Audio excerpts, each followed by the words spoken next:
1960년대 우리나라 서울은 1950년 6.25 전쟁 후에 완전히 다 박살나고 난리가 아닌 상태였잖아요. 이걸 이제 얼른 회복시키려는, 다시 일으켜 세우려는 산업화 시대에 접어들고 있었습니다. 그래서 한강 교량 같은 경우 60년대 후반에 양화대교, 한남대교가 건설되면서 이동도 더 자유롭게 할 수 있게끔 만들어졌고, 정부에서 일자리나 여러가지 혜택 등등을 서울 쪽 중심으로 하기 시작해요. 그렇게 되니 지방 사람들이나 다들 자연스럽게, 현재도 그렇지만 일자리를 찾아 서울로 상경하는, 그러면서 서울 인구가 폭발적으로 늘어가던 시기였습니다. 여러분, 서울로 사람들이 다 올라오기 시작해요. 그러다 보니 뭐가 부족하겠습니까? 우리 현재도 그렇잖아요. 서울로 다 일자리 찾아 올라오니 살 곳이 없어. 요새는 집값, 월세값이 올라서 집은 있는데 내가 살 수 있는 집이 없다 치지만, 이때 1960년대는 진짜 집이 없는 거예요. 늘어나는 인구에 비해서 턱없이 부족한 주거시설 탓에 그나마 있는 집값들 오르기 시작했고, 돈을 벌려고 서울에 올라왔는데 이건 월급 받기도 전에 집값으로만 돈을 더 써야 되는 상황. 그러다 보니 이를 감당하기 어려웠던 이주민들과 저소득층 사람들이 살아야 되니까 뭘 만들어 살기 시작하냐? 판자촌. 이 판자촌을 만들어 살기 시작합니다.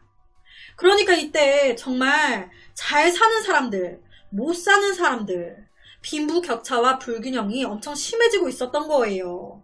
소위 판자촌이라 불리던 무허가 주거시설이 서울에 하나 둘 생기기 시작하던 이때, 1966년 10월 31일 당시에 미국 대통령이 우리나라에 방한을 합니다. 미국에서 봤을 때는 이 한국이라는 조그마한 나라가 자기들끼리 1950년 6월 25일 죽이고 살리는 가슴 아픈 전쟁을 겪었는데, 16년이 지난 현재 이 대한민국 남한이 전쟁을 겪은 나라 치곤 너무 빠르게 성장하고 있거든. 이게 너무 신기하거든. 실제 당시 우리나라 서울의 모습 세계 전파를 탑니다. 대한민국 대단한 나라다. 그런데 세계 전파를 탄 우리나라 서울의 모습을 보고 굉장히 좀 찜찜해했던 한 사람이 있어요. 바로 당시 대통령 박정희였습니다. 미국 대통령이 와서 서울도 소개하고 이리저리 언론사가 서울을 찍어 가기도 하고 하는데, 아니 그렇게 판자촌이 눈에 거슬리네. 우리 대한민국 서울이 잘 사는, 삐까번쩍하니 급성장을 이룬 모습을 더 보여줘도 모자랄 판에 이 판자촌이 웬 말인가 했던 거예요. 그래서 이 계기로 박정희는 서울시장에게 얘기합니다. 그 서울에 무허가 건물, 판자촌들 다 좀 없애봐라. 저 판자촌들 좀 어떻게 좀 해봐라. 그렇게 당시 서울 주거시설의 15% 이상을 차지하고 있었던 무허가 건물, 판자촌에 대한 논의가 진행됐고, 서울의 대대적인 주거 환경 개선과 공급 계획이 세워집니다. 그리고 1968년 12월 박정희의 뜻에 따라 무허가 건물을 다 없애고 서울에 대규모의 시민 아파트를 짓겠습니다. 공급하겠습니다. 라고 발표를 해요. 우리 서울시는 판자촌 40곳에 시민 아파트 2,000동을 공급하여 빠른 시일 내에 조속히 주거 환경을 개선하고 서울 시민을 위한 쾌적한 주거시설을 공급할 겁니다. 무허가 건물에 주거하는 주민들에게도 입주권을 제공할 겁니다. 이런 계획 아래 1969년도에만 400여 동, 약 1만 6천여 가구의 아파트가 건설됩니다. 그 중에 하나가 1969년 12월 마포구 창전동 와우산 기슭, 그러니까 쉽게 현재 홍익대학교 뒤쪽 그쪽에 5층 규모로 19개 동이 지어진 와우 시민 아파트였습니다. 1969년 12월 26일 이 와우 아파트가 건설됐습니다. 그리고 1년도 채 안 된 1970년 3월 12일 이 해당 와우 아파트 14동에 살고 있었던 주민들이 이상한 것들을 발견하기 시작합니다. 집 곳곳에, 아파트 복도 곳곳에 금이 가기 시작하는 거예요. 놀란 주민들은 바로 구청에 얘기했습니다. 아파트 금 가고 있다고. 그런데 구청 개무시합니다. 현장 조사조차 안 해요.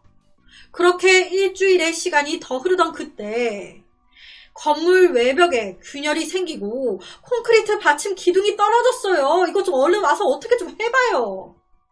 당시 14동에 살고 있었던 15가구 주민들이 1층까지 쭉 균열이 생기고 이상하니까 구청에 다시 민원을 넣은 거예요. 그때서야 심각성을 느낀 걸까. 현장 조사를 나섰던 구청은요. 이거 뭔가 심상치 않네.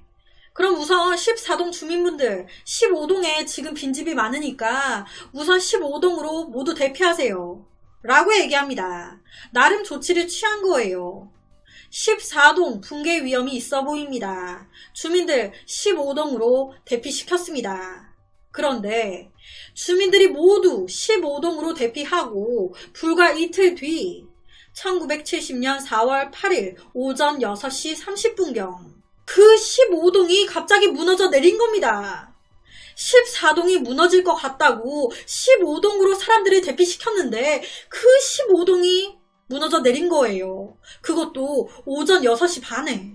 이 시간대는 거의 주민들이 자고 있거나 학생들은 등교 준비를 하고 있거나 무방비 상태잖아요. 다 집에 있는 상태. 그 상황에서 모두가 무너져 내린 건물에 깔린 겁니다. 당시에 15동 아파트가 무너져 내리면서 아파트 앞에 있던 개인 가옥까지 덮쳐가지고 피해가 더 컸다고 해요. 여러분, 이때가요 1970년대예요. 사람들 놀래가지고 119 경찰 다 신고했죠. 그런데 신고하면 뭐해. 구조대원들 30분이 지나도 안 와. 1시간이 지나서야 도착했습니다. 와, 1시간이 지나 도착해가지고는 아무것도 안 해요. 왜? 생존자를 구할 수 있는 구조 장비가 없는 거예요. 어떡하지? 우왕좌왕만 하고 있는 겁니다. 사람은 죽어가고 있는데. 오전 6시 30분에 건물이 무너졌어요. 제대로 된 구조 작업은 무려 오전 9시가 지나서야 시작됩니다. 이 사고로 70여 명이 매몰당했고요. 와우 아파트 입주민 33명과 잔해에 깔린 판잣집 주인 1명, 총 34명이 사망하고 40명이 부상당하는 큰 인명피해가 발생했습니다. 그나마 이 시점이 30세대 중에 15세대만 입주된 상태였기 때문에 이 정도였지. 만일 모든 세대가 입주해 있는 상태였다면 사상자가 더 발생했을 거예요. 도대체 이제 막 지어진 신규 아파트였어요. 14동도 무너질 것 같다 그래서 대피시켰는데 15동이 무너졌습니다. 이 말은 아파트 자체, 전체 동이 지금 문제가 있었다는 거잖아요. 어디서부터 잘못된 걸까? 앞서 말씀드렸지만 판잡촌을 없애기 위해서 시민 아파트를 대거 짓기 시작했어요. 그러면 판잡촌을 없애고 지은 거잖아요. 판잡촌은 당시에 거의 산 가장자리에 위치해 있었습니다. 그 판잡촌을 없애고 지었으니 아파트들의 위치는 대부분 산 가장자리였어요. 평지에 아파트를 지으면 좋았겠지만 평지는 집값이 비싸니까 싸게 갈라고 그냥 판자촌 없애고 그 자리에 그대로 지은 거예요. 이 아파트들의 건설을 맡았던 건설회사 쪽은 얘기합니다. 시장님, 빨리 짓는 것도 좋지만 아파트는 50년, 60년은 거뜬히 쓸 수 있도록 지어야 되지 않을까요? 이 말에 서울시장은 얘기합니다. 까짓 거 15년 쓰고 다시 지으면 되지. 그래야 당신네 건설사도 먹고 살 거 아니야. 맞네요. 그런 깊은 뜻이. 결론은 다 장사고, 다 돈이고, 다 뒷돈이고, 돈 없는 우리 시민들만 피해보는 그런 더러운 세상. 어차피 대충 지은 아파트에 우리가 사는 것도 아닌데 돈만 되면 되지 뭘. 대충 10년이나 있다가 다시 짓는다고 생각하고 꼼꼼하게 짓지 말고 대충대충 지어. 이거 아니에요. 와우 아파트는 당시에 여러 건설 회사에서 나눠 지었는데 그 중에 13동에서 16동까지는 대룡건설이라는 업체에서 맡았었다고 해요. 그리고 그 건설 업체는 자신들이 지어야 할 부분을 박영배라는 토건업자한테 하청을 맡기는데 문제는 그 박영배라는 그 사람이 무면허업자였습니다. 건설을 하면 안 되는, 건설 자격이 없는 사람한테 아파트 하청을 맡긴 거예요. 왜 그랬을까요? 당연히 돈이죠. 무면허업자가 싸거든. 예를 들면 딴 사람한테 100만원 하청 줄 거 무면허업자인 얘한테 50만원 주고 나머지 50은 내 뒷돈으로 내가 먹어야지. 거기에 공사비라고 준 돈도 기가 찹니다. 당시에요, 자동차 한 대 값이 100만원 정도 하던 시절이었어요. 그런데 5층짜리 아파트를 1100만원 딱 주고 지으라고. 더 웃긴 건 이 1100만원에서 앞서 말씀드렸던 하청을 주는 과정에서 한 동당 125만원씩 또 떼먹어요. 그러니까 1100만원이 오롯이 건설비로 들어간 것도 아닌 거예요. 뒷돈으로 떼먹을 거 떼고 하면 975만원 정도, 1000만원도 안 되는 금액으로 아파트를 지어라 라고 한 거예요. 그 돈으로 어떻게 짓습니까? 아니, 지을 수 있어도 지으면 안 되죠. 하지만 이들은 지었습니다. 1000만원도 안 되는 그 돈으로. 그 돈으로 아파트 지으려고 하면 지을 수 있습니다. 기둥에 철근 70개 써야 되는 거 대충 그까이 거 그냥 5개만 넣어. 돈도 없는데. 거기다 시멘트 비용 아끼려고 자갈과 하수도 물을 대충 섞어가지고 불순물 가득한 콘크리트를 만듭니다. 그 콘크리트로 아파트 기둥을 만든 거예요. 사실상 그냥 모래 기둥이었습니다. 또 있어요. 공사를 빨리 끝내야 사람들이 입주하고 돈이 들어올 거 아니에요. 늦장 부려봤자 좋을 게 없단 말이지. 그래서 서울시는 단기간에 공사를 끝내기 위해서 기본 설계 과정 축소시키고 건축할 때 건물을 지탱하기 위해 가장 중요한 기초 작업인 지방공사 패스 생략시킵니다. 우리가 살 거 아니니까 대충 제일 싸게 그냥 빨리 지어. 이딴 식으로 지어놓고 돈은 벌어야겠다라는 악덕심보. 서울시는 시민들을 위해서 시민 아파트를 짓겠다고 주절주절 걸어놓고 입주권 가격을 브로커들을 개입시켜서 확 올려버립니다. 너네 여기서 살고 싶어? 그럼 이 정도의 돈 내고 들어와. 이렇게 되니 막상 진짜 입주 대상자였던 판자촌 빈민층은 도저히 이 입주금이 감당이 안 되는 거예요. 빈민층을 위해 짓겠다며. 결론은 돈, 다 핑계. 이렇게 되다 보니 빈민층은 그냥 입주권, 소위 딱지를 팔고 떠나는 경우가 태반이었고, 사실상 와우 아파트에 입주해 있던 이들은 모두 중산층들이었습니다. 한 명 한 명 입주자들이 들어오기 시작하고 집 안에 살림살이들이 하나씩 들어오잖아요. 그 무게도 상당하거든요. 한 가구당 엄청난 무게들이 더 플러스가 되면서 와우 아파트의 실제 하중보다 3배를 더 넘어버립니다. 아니, 사실상 이게 폭탄인 거예요. 건물을 지을지 모르는 무면허업자한테 맡겼잖아요. 모래 기둥이 웬 말입니까? 1000만원도 안 되는 돈으로 아파트를 짓는다는 게 아무리 당시가 1970년대였어도 아파트인데 지방공사도 안 하고 무슨 도시건설 타이쿤 게임합니까? 사람이 사는 곳 가지고 장난질을. 아파트 공급량에만 급급했던 서울시장, 이윤에만 눈이 먼 건설업자들과 뒷돈을 받고 지명 입찰을 하고 현장 감독을 소홀히 했던 행정관리까지 모든 게 엉망진창. 사고 이후 무면허업자가 시공한 나머지 13, 14, 16동 모두 철거됐습니다. 또한 시민아파트 웃기지 말라 그래. 당연히 이 모든 건설 계획도 폐기됩니다. 그리고 당연히 서울시장 사직했죠. 문제의 하청업자 무면허 박영배 징역 5년 받았다고 하고요. 이 외에도 3명이 징역형을 받았다고 해요.